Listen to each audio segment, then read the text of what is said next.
નમસ્કાર દર્શક મિત્રો, આજે બોટાદ ખાતે આમ આદમી પાર્ટી દ્વારા કિસાન મહાપંચાયતનું આયોજન કરવામાં આવ્યું હતું। બોટાદમાં ખૂબ મોટા પાયે પોલીસનો કાફલો ખડકી દેવામાં આવ્યો હતો, ચુસ્ત પોલીસ બંદોબસ્ત રાખવામાં આવ્યો હતો। તેમ છતાં રાજુ કરપડા અને પ્રવીણ રામ ત્યાં પહોંચ્યા હતા, તેમણે જનતાને સંબોધન કર્યું હતું, પરંતુ તે પછી હવે બોટાદ પોલીસ દ્વારા ખૂબ મોટા પાયે લાઠીચાર્જ કરવામાં આવ્યો છે અને એવા દ્રશ્યો સામે આવ્યા છે કે જેમાં બોટાદ પોલીસ જે છે અને આમ આદમી પાર્ટીના સમર્થકો વચ્ચે ખૂબ મોટા પાયે ઘર્ષણ પણ થયું છે અને પોલીસની ગાડીઓ ઊંધી પાડી દેવામાં આવી છે।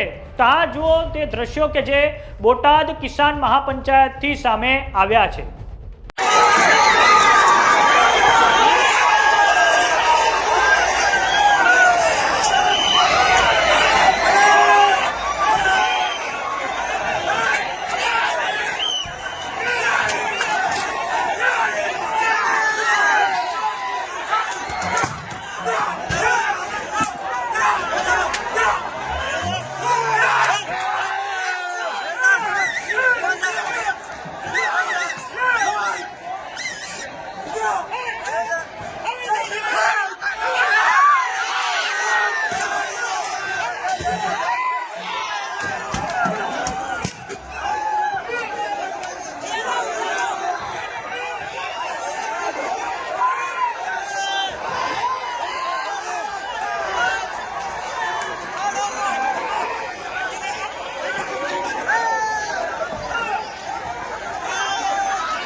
નમસ્કાર, આજે બોટાદના હળદર ગામમાં શાંતિપૂર્ણ રીતે ભેગા થયેલા ગામના લોકો અને ખેડૂતો, રાજુભાઈ કરપડા અને તમામ ખેડૂત આગેવાનો ઉપર ચારો તરફથી ગામને ઘેરી અને પોલીસ દ્વારા હુમલો કરવામાં આવ્યો છે.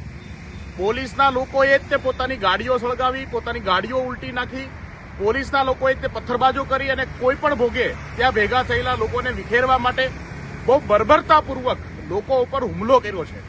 ટીયર ગેસ છોડ્યા છે, ફાયરિંગ પણ થયું હોય એવો પણ અંદેશો છે. ખેડૂતો ઉપર આટલી બર્બરતાપૂર્વક જે કૃત્ય કરવામાં આવ્યું છે એને સખત શબ્દોમાં વખોડીએ છીએ. જે રીતે ગુજરાતની સરકાર, ભાજપ, પોલીસનો દુરુપયોગ લોકોના અવાજને દબાવવા માટે, લોકો પર અત્યાચાર કરવા માટે, ખેડૂતોને એના અધિકારો માટે જ્યારે ખેડૂત પોતાની વાત કરતો હોય ત્યારે ખેડૂત ઉપર આવી રીતે હુમલો કરવો એ ગુજરાતની અંદર સૌથી મોટો કલંક છે. આજનો દિવસ કાળો કલંક છે. સત્તાની જે બર્બરતા છે એની હદ આપણે આજે હળદર ગામની અંદર જોઈ છે. તમામ શાંતિપૂર્ણ રીતે બેઠેલા અને પોતાની વાત રજૂ કરતા ખેડૂતો ઉપર આવી રીતનો હુમલો વખોડવાને લાયક છે. અને આજે જે સ્થિતિ થઈ છે એ સ્થિતિ માટે ભાજપ જવાબદાર છે, ભાજપના નેતાઓ જવાબદાર છે. પોલીસે ભાજપના ઈશારાથી આ કૃત્ય કર્યું છે એ ખૂબ જ નિંદનીય છે. અને હું આ તમામ ગુજરાતના ખેડૂતો, તમામ લોકોને શાંતિ જાળવવા માટે અપીલ કરીશ અને શાંતિપૂર્ણ રીતે આ જે આપણી લડાઈ છે આપણે ચાલુ રાખવાના છે. સૌનો આભાર. ભારત માતા કી જય. વાત કરીએ આમ આદમી પાર્ટીની, તો આમ આદમી પાર્ટીએ આજે સાંજે 4 વાગે બોટાદમાં કિસાન મહાપંચાયતનું આયોજન કર્યું હતું. આ મહાપંચાયતનું આયોજન એટલે કરવામાં આવ્યું હતું કેમ કે બોટાદ માર્કેટિંગ યાર્ડમાં એક કડદા પ્રથા ચાલી રહી છે, તેની વિરુદ્ધમાં રાજુ કરપડાએ હાલમાં નેતૃત્વ લીધું છે. અને હવે બોટાદથી ખૂબ જ હિંસક દ્રશ્યો સામે આવી રહ્યા છે, જેમાં પોલીસ અને આપણે જે આમ આદમી પાર્ટીના સમર્થકો વચ્ચે જબરજસ્ત ઘર્ષણ થયું છે અને પોલીસે ખૂબ મોટા પાયે ત્યાં લાઠીચાર્જ પણ કર્યો છે. અને આપને જણાવી દઈએ કે આમ આદમી પાર્ટીના જે બીજા અન્ય જે નેતાઓ જે છે ગુજરાતમાં, જે અન્ય ફેલાયેલા છે, જેમ કે જૂનાગઢના રેશમા પટેલ, તેમને સવારથી નજરકેદ કરવામાં આવ્યા હતા. આ પછી વાત કરી ઈસુદાન ગઢવીની. આમ આદમી પાર્ટીના પ્રદેશ પ્રમુખ ઈસુદાન ગઢવી જ્યારે તેઓ બોટાદ જવા નીકળ્યા, ગાંધીનગરથી બોટાદ જવા નીકળ્યા, ત્યારે તેમની રસ્તામાં જ એમને ધરપકડ કરી દેવામાં આવી હતી અને તેમને રસ્તામાં પોલીસ દ્વારા અટકાવવામાં આવ્યા હતા. આમ હવે બોટાદથી આ જે દ્રશ્યો સામે આવી રહ્યા છે, જેમાં પોલીસ અને આમ આદમી પાર્ટીના સમર્થકો વચ્ચે જબરજસ્ત ઘર્ષણ થયું છે અને પોલીસની ગાડીઓ પણ ઊંધી પાડી દેવામાં આવી છે, જ્યારે સામે પક્ષે પોલીસે ખૂબ મોટા પાયે ત્યાં લાઠીચાર્જ કર્યો છે. તો આ બાબતે તમારું શું માનવું છે અમને કોમેન્ટ બોક્સમાં લખીને જરૂર જણાવો. જો તમે અમને યુટ્યુબ પર જોઈ રહ્યા તો સબસ્ક્રાઇબ કરો, જો તમે અમને ઇન્સ્ટાગ્રામ અને ફેસબુક પર જોઈ રહ્યા તો ફોલો કરો. સાથે જ અમારી વોટ્સએપ ચેનલ આવી ગઈ છે, જોઈન કરવાનું ના ભૂલતા. નમસ્કાર.